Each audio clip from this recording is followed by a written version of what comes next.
The best thing about pro wrestling is wrestlers jumping ship. I don't care if it's WWE to AEW, I don't care if it's AEW to WWE, I don't care if the entire American scene decides, damn it, we're going to New Japan. Because we should make a big deal about it every single time like the world has just been set on fire. And if you can, and you've successfully negotiated your way out of a contract, absolutely go and debut on the first episode of WCW Nitro.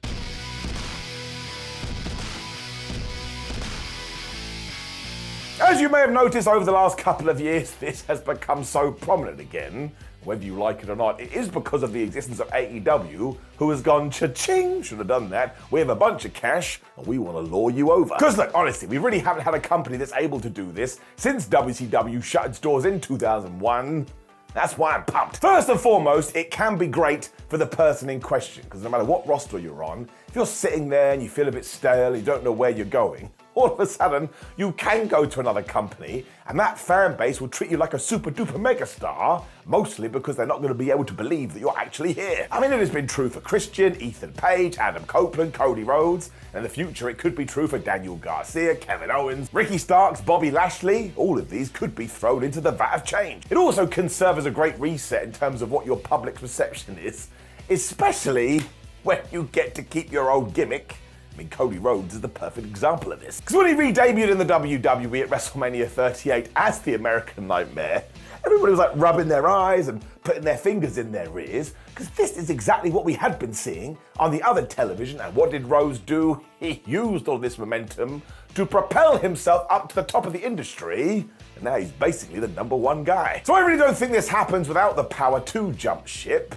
This is why contract negotiations have become headline news. Because if you want to, and you have the balls, you can choose a brand new direction and make a bunch of cash to boot. This is the main reason I find it so weird when fans get annoyed about this, because whether you mean to or not, you are actively saying, no, I don't want that wrestler to make more money.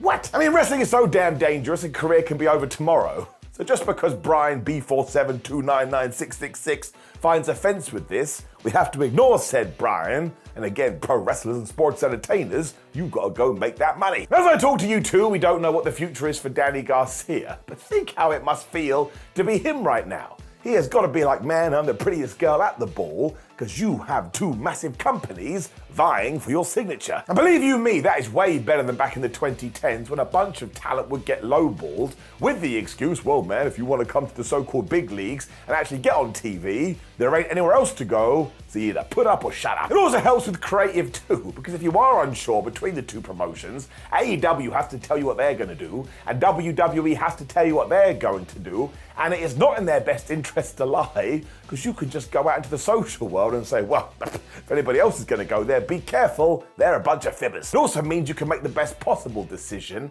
and it actually puts some leverage back in the wrestler's hands. And once again, I don't mean to repeat myself, but there was a big old time where they had none. Also, I want to point out, if you're a fan, you don't have to worry about any of this. I mean, even when the news or the rumors breaks and there are some buzz, you can just take it and put it over there and go and eat a potato or something. Because surely you must feel all this craziness when it is happening. I mean, let's go back to Cody Rhodes again.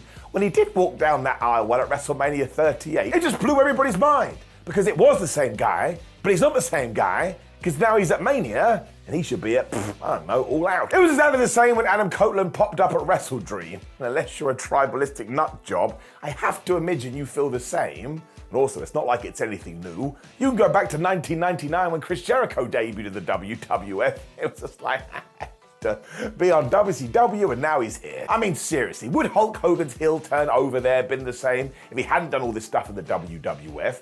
And look at Kevin Nash and Scott Hall. When they arrived at the Outsiders, their gimmick was literally, oh, we've come from the competition to take over, which ticked Vince McMahon off so badly, he sued WCW and basically changed the direction of the war. So we have discussed the job side of things, which is the best part, but there's other elements to this too.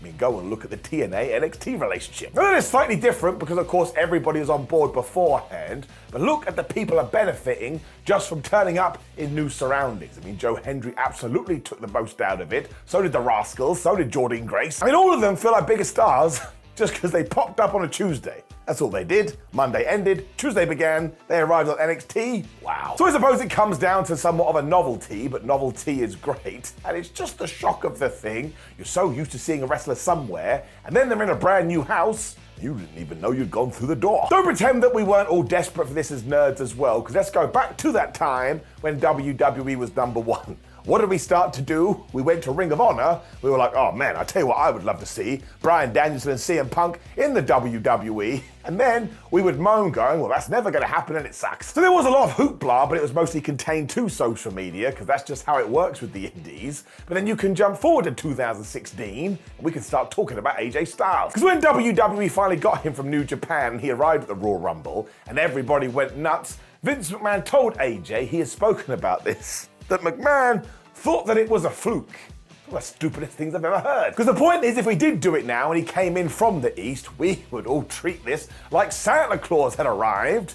Maybe he's going to give us some presents. That's why I love competition like this, because it takes these sort of events and it just makes them super duper whooper happy fun times for us as fans. So we want to have a good time, we want to smile, we want to laugh. We want to feel warm and fuzzy in our tum-tums. I don't really care if it works, to be completely honest. I mean, I would rather the wrestler that does jump ship find success, but ultimately I still get to enjoy this moment and run online and see some folks super happy and others having a meltdown. I mean, it's basically what happened with CM Punk too. You can say whatever you want about his AEW stint, but when he came back at November for the Survivor Series, I don't think the pop is that loud without all of the past, because the past will always represent your future.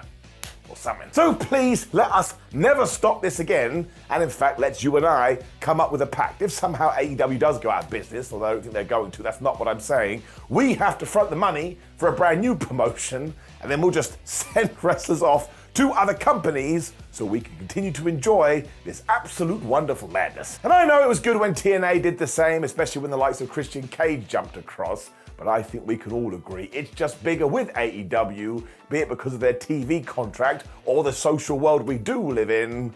So yeah, I live in fear. This will disappear again. That is not what I want at all. So we should just keep on doing this until the wheels fall off. As of me talking to you, Bobby Lashley is probably about to turn up in AEW, and Ricky Starks I'm sure will arrive in NXT at some point, and there's the Motor City Machine Guns who left TNA. So we are eating good, my friends. Long let that steak continue. Now I'm sure you'll have plenty of thoughts about this, and listen, we all like to fantasy book, so who should go to WWE and who should go to AEW and vice versa. Like the video, share the video and subscribe. And if you would like more of my thoughts about wrestling, click the video on the screen. Otherwise, thank you for joining me, my buddies. I appreciate you, and I know someone's mad, because someone is always mad. But as I always tell you, I just love wrestling. I don't care about the initials above the door. In fact, it would be weird to do that. Support the wrestlers, man. See you soon. One of the only professional wrestling podcasts that's actually worth it. If we can make one of the best wrestlers in the world say that just by listening to our podcast, what happens when we do this?